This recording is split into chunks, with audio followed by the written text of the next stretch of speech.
Hey everybody, welcome to the videos where I'm breaking down the upcoming Thursday Night Football Showdown slate for Week 1 of the NFL season over on DraftKings. We have a fun matchup between the Tampa Bay Buccaneers versus the Dallas Cowboys, which should be a pretty fun, exciting matchup. Last year's Super Bowl champions versus a pretty exciting team in the Cowboys that have lots of good offensive pieces, kind of lack on the defensive side of the ball, so this should be a fun one to break down.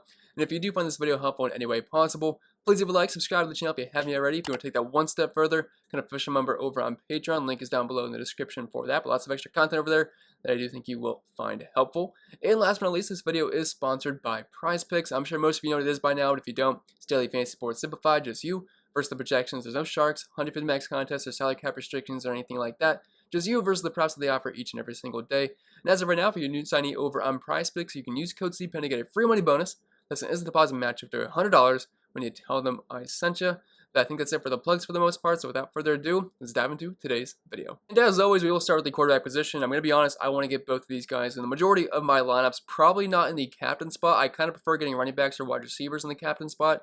If you want to splurge some lineups and get the quarterback in there, you can. I was trying to play around with some dummy lineups, and it's very possible to fit a quarterback in. I just don't think it's as likely that it'll be optimal that a QB is in the captain spot. I think it's going to be one of those wide receivers that we have on today's slate, which there's a lot of good ones. But Tom Brady, $11,200, gets a great matchup versus Dallas. Beginning portion of the season, Dallas was like historically bad versus the past. They got a little bit better, but they still didn't end up that great. And if we're looking at how they fared at the end of the season, they were 21st DVA versus the pass, 18th versus quarterbacks, which is not as bad as you would have thought at the beginning of the season. Only 235 passing yards per game and about 20.7 DraftKings points per game allowed. But Tom Brady, he was excellent for fantasy purposes last year. This is a team that loves to throw the football, threw the ball nearly 40 times per game. Bruce Arians loves to air it out, close to 300 passing yards per game, about 2.5 passing touchdowns. Obviously, there's no rushing upside with Tom Brady. You don't need any rushing upside when you have guys like Mike Evans, Chris Godwin, Antonio Brown, the corpse of Rob Gronkowski. Like, you cannot ask for a better trio of wide receivers that Tom Brady has, and the Cowboys got eaten up by wide receivers last season, so Tom Brady's obviously going to project as the best play in the entire slate. I'd have a hard time not playing with the team total close to 30 here, and a 51.5 point over-under game at home. Then on the flip side, we have Dak Prescott, who was playing very well last season for fantasy purposes before his ankle exploded and he missed the rest of the season. The expected game script in Vegas works out very well for Dak in this game. Being a 7.5 point dog on the road, they should be passing the ball quite a bit, which this is the same situation he was in the few games that he played last season, as the Cowboys just kept getting blown out, so they had to play from behind and throw the ball pretty much the entire game. And if you're looking at his very small sample size numbers from last season, close to 400 passing yards per game, close to 45 passing attempts,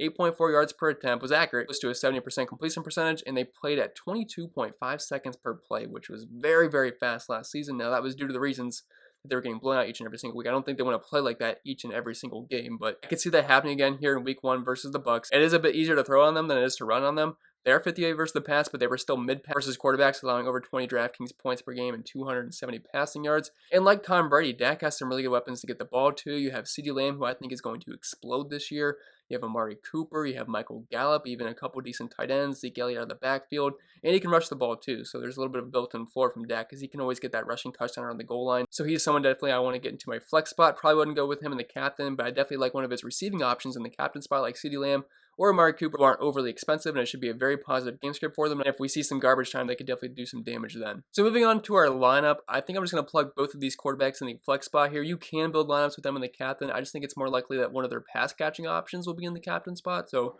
we'll save those for later when we talk about them. So let's just plug in Tom Brady and Dak in the flex spot. And even plugging both those guys in, we still have $7,100 left per player. And the most expensive guy next is Zeke Elliott. Then we have Mike Evans at $9,200. Like, it's not that hard to fit in both Tom Brady and Dak. I'd expect very high ownership on them, but I think that's a good chalk that you should probably eat.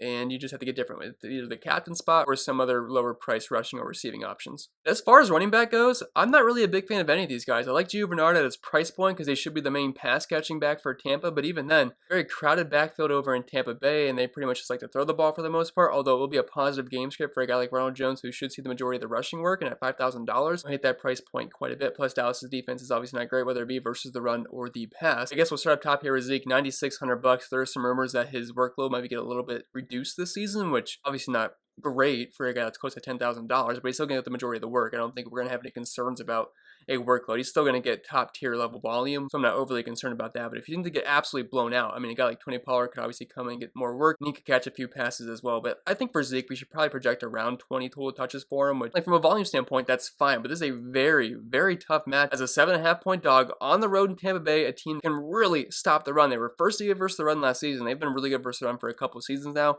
and they allowed the 6th fewest points per game to the position, only 60 rushing yards per game. They did allow over 40 receiving yards, which is nice, and Zeke has been used in the passing game before. He had over a 12% target share last season and 4.5 targets. I'm just saying, he's going to be very chalky, and this is a very bad game script for a guy like Zeke, but they're definitely going to try to establish the run to be able to keep this game close. Zeke's obviously going to be a big part of that. If you're playing cash games, I think he's a safe overall option, but there is some lineup where if you're building for a game script that the Cowboys are getting blown out, Zeke might not be the absolute best play at that price point. And not to mention his best offensive lineman, all-pro guard Zach Martin's going to be out due to COVID protocols. That's another downgrade for Zeke in this matchup. And then, as I said, for the Tampa Bay running backs, not super interested here, although if they are blowing out the Cowboys, or if they're up 2 scores for the majority of this game, I think Ronald Jones actually comes in at a pretty fair price point. Dallas was a team that wasn't great versus running backs last season. They were 23rd DVA versus the run and 21st in fantasy points allowed per game to the running back position, was to 25 points per game and over 125 rushing yards and a rushing touchdown. So Ronald Jones, while Leonard Fournette and Ronald Jones are going to pretty much split the workload, although they're going to probably go with a hot hand approach. So if Ronald Jones gets off to a hot start, I know he doesn't have much receiving upside at all. It's more Leonard Fournette's job, or I should say at least last season. Giovanni Bernard, assuming he's healthy, is going to slide into that role now as a third down back, but I definitely like the price on Jones more than I do on Fournette. And then down here with Giovanni Bernard, if he plays, he is questionable, but I think he's going to give it a go. He's going to be the main pass-catching back here, and obviously Tom Brady has no problem at all checking down to his running backs. He's made a career out of that. At $2,000, if Giovanni Bernard can get a handful of total touches in this game, I assume he's going to see some rushing attempts, but he should get a few targets here and there, which for PPR scoring at $2,000 on a showdown slate, I don't hate that whatsoever. So I think he's actually a fine source of value. And as far as our lineup goes, I'm not sure I want to solidify anything here after our running back talk.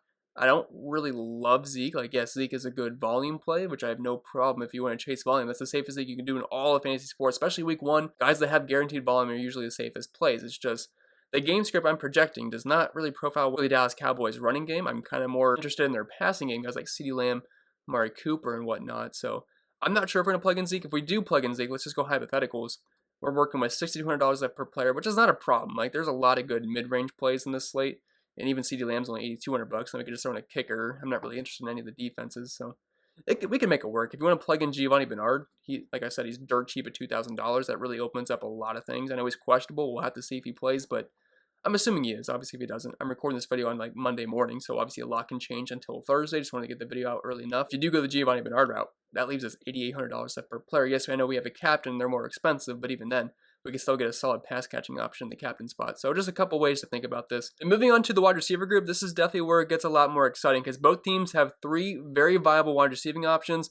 We'll start with the Buccaneers first. So we have the trio of Mike Evans, Chris Godwin, and Antonio Brown. Then you have other options like Scotty Miller and Tyler Johnson. But for the most part, this is a 3-man show. But I gotta be honest, I love that price point of Antonio Brown at $5,600. When he joined the team last season, he led the team in target share. Like at $5,600, you can get a considerable discount from guys like Chris Godwin and Mike Evans. So I'm assuming Antonio Brown in a great matchup versus the Dallas Cowboys last season versus wide receivers. They were 21st DVA versus the pass and 28th versus the position, allowing the 5th most points per game and over 43 DraftKings points and 175 yards combined with over 1.5 receiving touchdowns. Like I mentioned, Antonio Brown here led the team with a 19.87% target share compared to Chris Godwin at 18.8 and Mike Evans at 17.9. And he also scored a touchdown in half the games that he played with nearly 8 targets per game. So Antonio Brown at that price point, that is a tough fade for me. I think he's actually fine in the captain spot at that price point because, again, we're getting a huge discount. He's nearly half the price of Mike Evans, where I know Mike Evans has a lot of touchdown upside around the goal line. He's the main target in the red zone other than Rob Gronkowski, so obviously the touchdown side's a lot higher, but I'm really liking that price point on Brown a lot in a fantastic matchup. Obviously, all 3 are going to be playable. I'm assuming Brown's going to have the highest ownership there, so I understand if you're concerned for tournaments, but all 3 are in play, but Antonio Brown's price point is really hard to pass up. As far as the Cowboys go, my favorite's going to be CeeDee Lamb at $8,200. He's very similar price to Amari Cooper, but I'm a big fan of CeeDee Lamb this year. I know I'm not the only one. A lot of people are talking up CeeDee Lamb, but I think he's going to absolutely explode this season. He is someone I'm making sure I get in the majority of my fantasy drafts this season. I actually have one in a little bit, so I'm hoping I get CeeDee Lamb. Hopefully no one snipes him from me. But this is going to be a very positive game script for the Cowboys wide receivers in this game as 7.5-point dogs. I think there's a very strong chance that they're throwing late into this game, and the Tampa Bay Buccaneers defense is pretty solid, but last season versus wide receivers, they actually did struggle quite a bit, as they were 21st versus wide receivers, allowing 40 points per game, despite being 50 VA versus the pass, and they only allowed 5 less receiving yards per game than the Dallas Cowboys did versus wide receivers. So definitely liking this spot for a guy like CeeDee Lamb. Obviously, Amari Cooper is going to be in play, 21% with a 49% weighted opportunity share, compared to CeeDee Lamb at 18%, 43% weighted opportunity share. Keep in mind, though, this team mainly played with Andy Dalton and the likes of other guys like Ben DiNucci for the majority of the season. They only got Dak Prescott for a few games, so it's hard to put too much into this, but CeeDee Lamb's a guy that's going to be looked to often. So then moving on to our lineup, since we have both quarterbacks in our flex spot, we're gonna want to get some pass catching options, whether it be in the flex spot or in the captain spot. But if we move on over to the captain spot, there's a few guys that I think make sense here. Obviously, any of the Tampa Bay Buccaneers wide receivers, like Antonio Brown, love that price point quite a bit. Or we could go a guy with Dak Prescott and CeeDee Lamb. I think the two top options for me right now are either going to be AB or CeeDee Lamb. Those are my two favorite options on both teams. Since the price on Antonio Brown is so cheap, and I feel like his upside is very similar to the other two wide receivers, let's just plug in AB in our captain spot to see how much money we have to work with. So we have 6,666 left, which we can definitely make some pretty solid lineups with that. We can throw in a cheap kicker. We can get a tight end. Things can work here if we plug in AB. Some other pass catching options like we talked about. Love CeeDee Lamb on this slate. It's going to be a pretty good game script here for the Dallas wide receiver. So $8,200, we plug him in. Then we have $5,900 left remaining.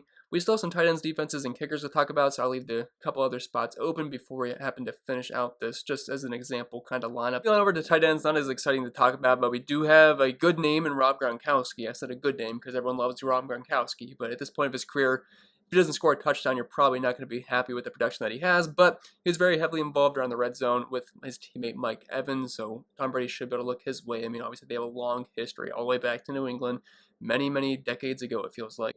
But good spot here versus Dallas. They weren't exactly great versus tight ends last season, kind of close to mid-pack, but Gronk should be fine. If he gets a touchdown, you're going to be happy. If not, probably going to be lagging a little bit behind. Last season, scored about half a touchdown per game, so about half the games he played, he scored a touchdown, close to 40 receiving yards, so again, it's only getting 40 receiving yards per game and about 2.5 to 3 catches. So obviously you're going to want to get into the end zone, which is certainly possible in a good match, a pretty bad Dallas defense versus the pass. And then you have Blake Jarvan and Dalton Schultz, both should be involved, but Jarvan was going to be the main guy last year, obviously got hurt in week 1, so we really don't have any numbers to look back on besides him catching his one lone target for 12 yards before getting hurt.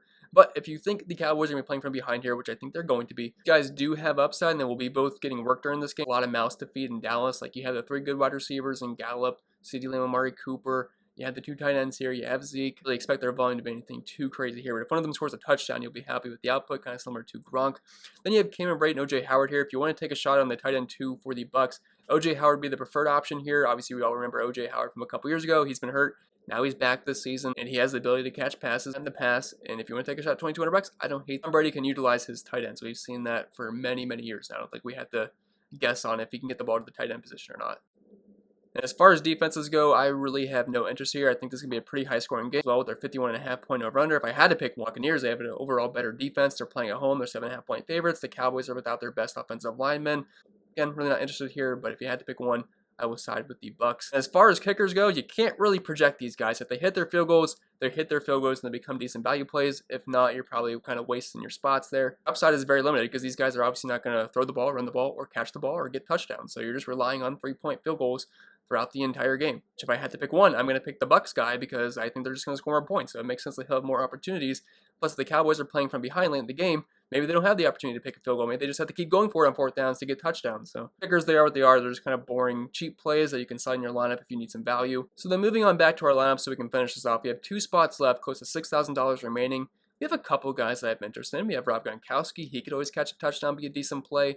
Ronald Jones, I said I kind of like the projected game script for the Buccaneers, or if he has the hot hand early on, he could see 15, 20 touches on the ground, maybe get into the end zone, would be a good play at $5,000. And the Cowboys defense did struggle pretty bad versus the run last season. Or instead of 2 mid-range guys, we could go with a punt option in Giovanni Bernard and spend up for another pass-catching option for either a guy like Dak Prescott or Tom Brady. So if we want to go that route, we can plug Gio Bernard in. That's going to give us $9,800 left for our last spot, which we can fit anybody we want in here. We could go Zeke Elliott, although since I have Dak Prescott, I'd rather get a pass-catching option. We could go Mike Evans to pair with Tom Brady. I actually think that looks pretty good. I think Mike Evans has a higher ceiling than Zeke does in this game. Great spot versus Dallas. Way with rostering Tom Brady, we get 3 of his pass-catching options, including Giovanni Bernard, since he should be the pass-catching running back here, so that actually doesn't correlate too bad with Tom Brady. I don't usually love using my running back with my quarterback, but a guy like Giovanni Bernard we can make an exception for, so I actually don't hate that lineup. Again, if you really want Zeke, if you're playing cash games, you want the just guaranteed volume, Zeke is an option there. Leaves you $200 left per player, but you could really go anywhere. And I don't hate leaving salary on the table, so if you want to go down to Amari Cooper with Dak Prescott, leave $1,400 on the table, I don't hate that whatsoever. You don't want to go the Giovanni Bernard route, Obviously, we could just go with a guy like Gronk. You could plug in Ronald Jones for $5,000, leave $1,400 on the table again, or you could go up to a guy like Michael Gallup, who shouldn't get too much attention at that price point. Definitely a very capable wide receiver option, but there's many ways you can go, and obviously you don't have to go exactly like this, but you have to make your own decisions. But hopefully I was at least some help to you, and you did find this video enjoyable. And if you did, make sure to leave a like on the video. It's a free and easy way to help show your support to the channel. Subscribe to the channel if you haven't yet already. If you want to take that one step further, become an official member over on Patreon. Link is down below in the description for that. There's sports too, including the MLB and NASCAR. And don't forget, this video was sponsored by PrizePicks. It's just you versus the projections. And as of right now, for your new signee over on PrizePicks, you can get a free money bonus as an instant deposit match up to $100 when you use code CPEN and tell them I sent you. I think that'll be pretty much it. I will stop rambling, and I'll see you guys on the next video.